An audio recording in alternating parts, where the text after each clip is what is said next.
జరుపుకుంటారు. మనం కూడా గజపతినగరంలోని సాల మేళాలతోని భారీ ర్యాలీతో ప్రతి ఏటా సార్వత్రిక ఎన్నికలు ఉండడం వలన ప్రభుత్వం మనకి పర్మిషన్ ఇవ్వడం జరిగింది.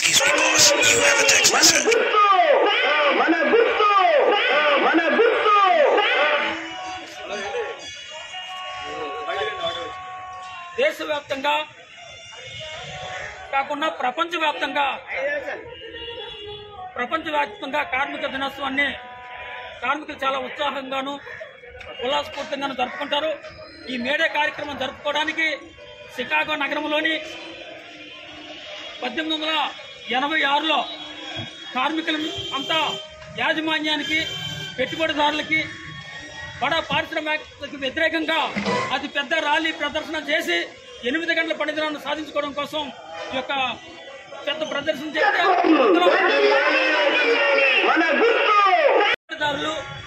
పారిశ్రామికవేత్తలు కార్మికులు అణిసివేయడం కోసం 8 గంటల పనిదినాన్ని ఇవ్వడానికి ఇష్టపడి లేకపోవడం వలన వెట్టి సేకరణ చేయించుకోవడం కోసం ఆ రోజు యాజమాన్యం తలపెడితే వాళ్ళు మెడలు వంచి 8 గంటల పనిదినాన్ని సాధించుకునే రోజు ఈ మేడే జరుపుకోవడానికి కార్మికులు బానిసలు కాదు, కార్మికులు పని భద్రత కావాలని, కార్మిక హక్కులు సాధించుకోవడం కోసం, కార్మిక చట్టాలు సాధించుకోవడం కోసం, కార్మిక భద్రత కోసం ఈరోజు మేడే కార్యక్రమాన్ని జరుపుకుంటున్నాం. ఈ దేశంలోని అధికారులకు వచ్చినటువంటి పార్టీలు కార్మికులు లడ్డి విరిచినటువంటి చట్టాలు తీసుకొస్తా ఉన్నారు. కేంద్రంలో నరేంద్ర మోడీ 44 కార్మిక చట్టాలని 4 కోట్లుగా మార్చి కార్మికులకు మళ్ళీ పూర్వంలాగే మళ్ళీ వెట్టి సేకరణ చేయించుకోవడానికి ప్రయత్నాలు చేస్తూ ఉన్నాడు.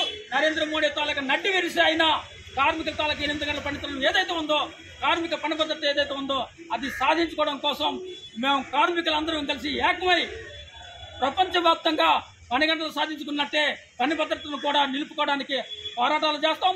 రేపు రానున్నటువంటి ఎన్నికల్లో కేంద్రంలో నరేంద్ర మోడీని, రాష్ట్రంలోని జగన్మోహన్ రెడ్డిని కార్మికుల వ్యతిరేక పోరాటాలు ఏవైతే ఉన్నాయో, కార్మిక వ్యతిరేక నిర్ణయాలు ఏదైతే ఉన్నాయో వాళ్ళు విరమించుకోకపోతే రేపు ఓటనే సాధనం ద్వారా వాళ్ళకి బుద్ధి చెప్పాలని కార్మికులందరికీ, మీ అందరికీ సిపిఐ పార్టీ నుండి, ఏఐటీ నుంచి విజ్ఞప్తి చేస్తా ఉన్నా. ఈ సందర్భంగా మన కార్మిక నాయకుడు ఆనందరావు గారిని మాట్లాడుతున్నారు. ప్రియమైన కార్మిక సోదరులారా,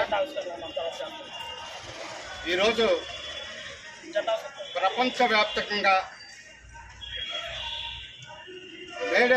మేడే కార్యక్రమాన్ని ఒక పండుగ వాతావరణంగా జరుపుకుంటున్నారు.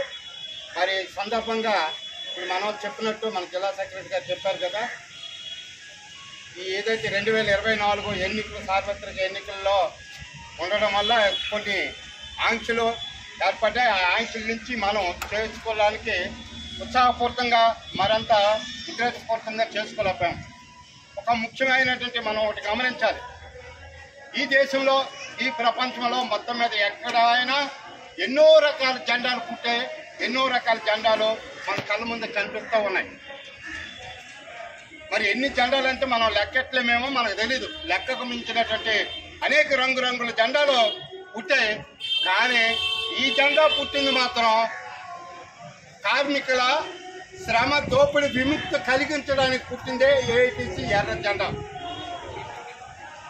శ్రమను దోపిడీ చేస్తున్న దగ్గర నుంచి విముక్తి కలిగించడానికి, ఆనాడు ఉన్నటువంటి భౌతిక పరిస్థితిని బట్టి, పరిపాలన విధానాలు బట్టి బూర్జువా పార్టీలు, పెత్తందారులు ఒక బానిసల్లాగా చేసుకొని 12 గంటలు పని దినాలు, 12 గంటలు రోజుకు 12 గంటలు పనిచేసే విధానాలు వాళ్ళు అవలంబించి కార్మికుడు శ్రమను దోపిడీ చేసి వాళ్ళు పెద్దోళ్ళు అవుతున్న సందర్భంలో కూడా త్యాగాలు చేసి, ఎందరో మంది ప్రాణాలు త్యాగం చేసి ఆ ప్రాణ త్యాగాల నుంచి ఆ రక్తంలో తడిచినట్టుంటే ఏఐటీసీ ఎర్ర జెండా కార్మికుల విముక్తి కోసం, ముక్తి కోసం, భూమి కోసం అనేక రకాలైన ఉద్యమాలు, పోరాటాలు చేస్తున్నటువంటి ఈ జెండాని మనం అందరం కలిసి గౌరవించాలి. ఆ జెండా ఇచ్చిన ఆదేశాలు అనుసరించేటప్పుడే కార్మికుల ఆశయాలు, ఆ జెండా ఆశయాలు మన శ్రమ దోపిడీ నుంచి విముక్తి కలిగించుకోవడానికి భవిష్యత్తులో మనందరం ఐకమత్యంగా ఉండి కలిసి ఉండి మరిన్ని ఉద్యమ పోరాటాల ద్వారా మీ హక్కులను దక్కించుకోగలరు తప్ప మరి బానిసలాగా అడుక్కుంటే ఎవరు ఇచ్చే హక్కులు కావు ఇవి. కనుకనే భవిష్యత్తు పోరాటాలకి ఉద్యమాలకి ఐక్యత కలిగి ఉండండి. అనైక్యత లేకుండా అనవసరమైన ఆలోచనలు పెట్టుకొని మనకు దక్కవలసిన హక్కులకు భంగం కలిగించే రీతిగా మనం ఎవరు వ్యవహరించకుండా జెండాని చూసి జెండా నేర్పుకున్నటువంటి ఆలోచన విధానాలతో ముందుకు మీరు సాగాలని చెప్పేసి ఈ సందర్భంగా గజపతినగరం కార్మిక వర్గంకి సంబంధించిన వాళ్ళందరూ కూడా అవకాశం ఇచ్చినట్టు వారి అందరికీ మరి భారత కమ్యూనిస్ట్ పార్టీ, సిపిఐ, వ్యవసాయ కార్మిక సంఘం జిల్లా తరఫు నుంచి మీ అందరికీ ధన్యవాదాలు తెలియజేసుకుంటూ సెలవు తీసుకుంటాం.